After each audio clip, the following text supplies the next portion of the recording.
পুরো সিলেটবাসী খুশি। না পারতে যাইয়া আমি বাইরে গেছি। সব যদি ভিতরে ঢুকে আরো ভালো হইবে ব্যবসা। মোটামুটি অনেক হকারে এসে পড়েছে, হয়তো কিছু বাকি রয়েছে। দীর্ঘ প্রায় ৩ মাস পর নগরীর রাস্তা এবং ফুটপাত ছেড়ে আবারও লালদিঘির পাড়ের এই খোলা মাঠে ফিরতে শুরু করেছেন ভ্রাম্যমাণ ক্ষুদ্র ব্যবসায়ীরা। করে দেওয়া হয়েছে নতুন রাস্তা, বাড়ানো হচ্ছে সুযোগ সুবিধা। সেই সাথে একই জায়গায় সব ধরনের বাজার করতে পেরে বেশ খুশি ক্রেতারাও। শহরে আপনার যে রাস্তার পাশে যখন আপনার এই হকারগুলো বসে, আবার অত তরি তরকারিগুলো বসে, তখন একটা যানজটের সৃষ্টি হয়।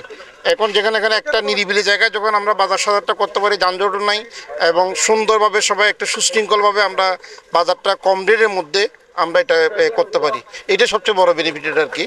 না পারতে যাইয়া আমি বাইরে গেছি, 2 মাস করছি। আমার ঘর ভাড়া আটকে ছিল 50,000 টাকা, এটা আমি ভাড়া দিছি বেচা বাইরে থেকে। আর বেড়ার লেন ভাঙছি, ওখান যদি আমি আবার ঢুকছি আমি তো আগের মতন হয়ে যাব। সব যদি ভিতরে ঢুকে আরো ভালো হইবে ব্যবসা। কিন্তু কিছু কিছু মানুষ তো মনে হলো বাইরে থাকে, তার কারণে মনে হলো কিছু মানুষ ঢুকতে চায় না।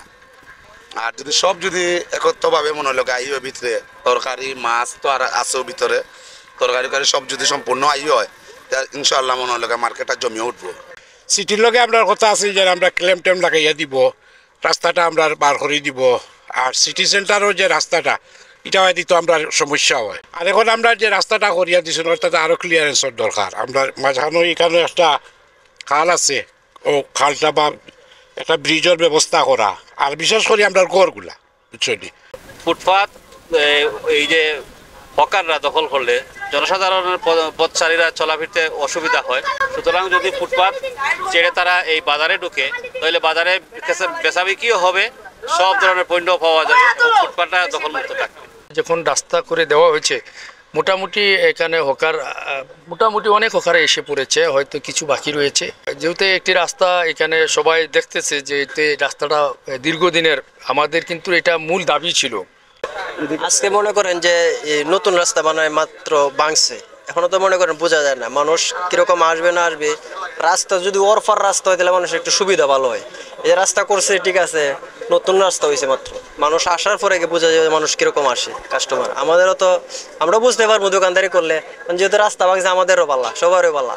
আর সবচেয়ে বড় সমস্যা এখানে যাতায়াতের একটু সমস্যা হয়েছে। আমরা যে একটা মাল নিলাম, নেওয়ার বাদে তো এখানে একটা গাড়ি পাইতেছি না, তো সিএনজি স্টেশন নিয়ে বহন করে যেতে হয়। এই সুবিধা যদি হয় আরো বাড়বে ইনশাল্লাহ, আরো পর্যাপ্ত মানুষ বাড়বে, যোগাযোগের অবস্থা আর একটু উন্নত দরকার আছে। পুরো সিলেটবাসী খুশি। জ্যামে যে নাকাল অবস্থা, শহরের ভিতরে থাকা যায় না, দাঁড়ানো যায় না।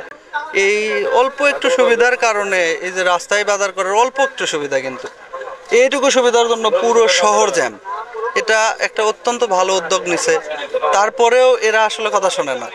দেখবেন একটু সুযোগ পাইলে, আইন শৃঙ্খলা পরিস্থিতি একটু তারা ছাড় দিলেই দৌড় দেয় ওখানে। এটি সিলেটের একমাত্র বাজার যেখানে মাছ, মাংস, শাক, সবজি, কাপড় থেকে শুরু করে পাওয়া যাচ্ছে একই জায়গায় সব ধরনের নিত্য প্রয়োজনীয় পণ্য। পর্যাপ্ত সুযোগ সুবিধা দিলে হকাররা রাস্তায় বসবেন না, সেই সাথে জমে উঠবে লালদিঘির পাড়ের এই বাজার, এমনটাই প্রত্যাশা সংশ্লিষ্টদের। নিবেন্দু তালুকদার, সিলেট ভিউ, সিলেট।